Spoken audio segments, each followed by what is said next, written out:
Legends and Luminaries. I'm Julie and welcome to Write Smart. Today's episode is a tough one. It is a collection of essays edited by Roxanne Gay called Not That Bad, Dispatches from Rape Culture. This is a heavy book, but it's one of those must-reads liked by everyone. Because I think a large chunk of the population doesn't understand that a rape culture even exists. So I found this treasure tucked into the shelves at Barnes & Noble. From a writerly perspective, I was intrigued because each essay is written by a different person. This alone would expose me to many different writing styles, but the topic itself was intriguing from a writerly perspective. Each essay captured alarmingly similar elements, but at the same time vastly different themes that describe the topic of rape culture from so many different angles and from so many different perspectives. So first, let me describe the powerful title, Not That Bad.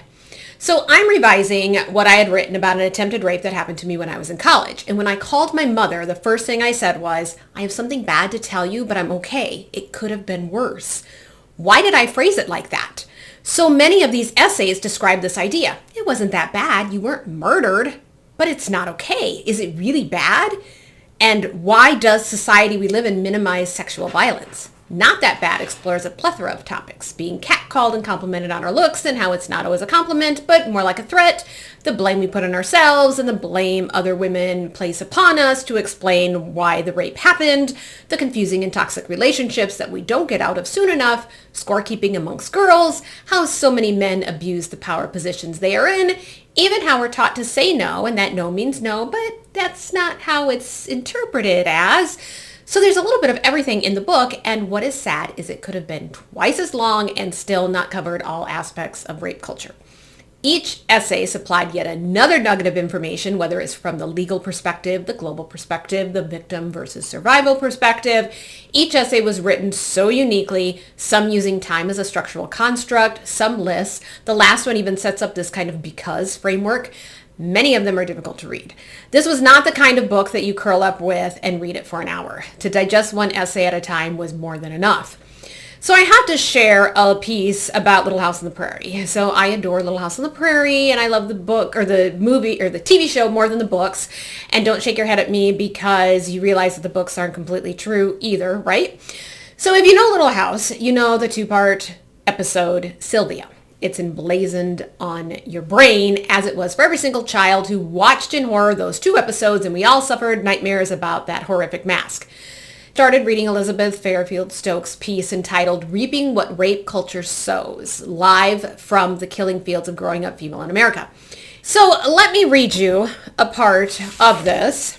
And she's going through the episode, and this is what she says. The clown mask rape was the real worst case scenario, though. That was real rape. Anything less than that seemed like it was supposed to be tolerable. Anything less than that, well, at least you could say it wasn't as bad as what happened to Sylvia. Date rape was a risk you took because you were a girl and you'd agreed to go on a date. The line between just being a girl on a date and being a tease never even existed. The prevailing message from the unchecked harassment we experienced at school was that if you did anything even remotely sexual, a kiss or holding a hand, you were leading that boy on and you were responsible for anything and everything that happened. So then she goes on and she describes Mrs. Olson, and Mrs. Olson puts the onus of the boy's actions onto Sylvia. Because remember, boys will be boys. That is what I remember most about the rape culture portrayed in that episode. Yes, that scary men in mass will do horrible things to you while you are picking flowers, but that it will be your fault when they do because boys will be boys. Although Michael Landon attempts to dispel such rape culture, a short scene that kind of wants to absolve Sylvia of any wrongdoing, that isn't what we remember. Mrs. Olson is the voice of the community with her racist and small-minded and pious attitudes. It's hers that we remember. Boys will be boys.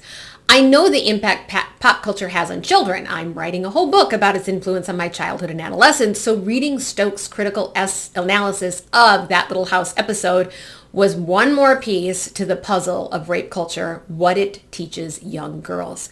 Quite frankly, the book could have been entitled Boys Will Be Boys because that is the theme that Not That Bad is arguing. It's saying it's not okay that our attitudes continues to be boys will be boys. Men in high positions practically say this. And we apparently say, yeah, that's okay. It's not okay because it's really bad, like really bad. everyone needs to read this book, like everyone. Murder is not the bar we should set for what can be defined as bad. Thanks for watching. As always, my goal at Write Smart is to get a little bit smarter one book at a time.